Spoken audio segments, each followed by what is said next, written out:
Welcome viewer, I am Murugan S. This video tutorial describes how to create a keyboard shortcut to open an app in Windows 7, 8 and 10.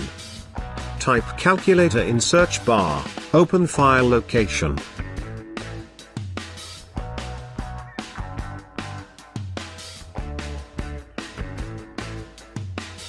Right click, send to desktop shortcut.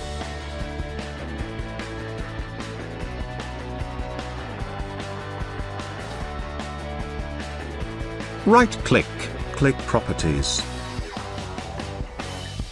Click the cursor in Shortcut key. Press Ctrl, Alt and C keys.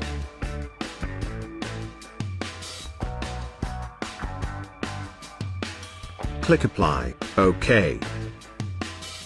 Now press Ctrl, Alt, C keys. Calculator app is opened. Thanks for watching. I hope this video tutorial helps to solve the problem. Please like, share and don't forget to subscribe my channel.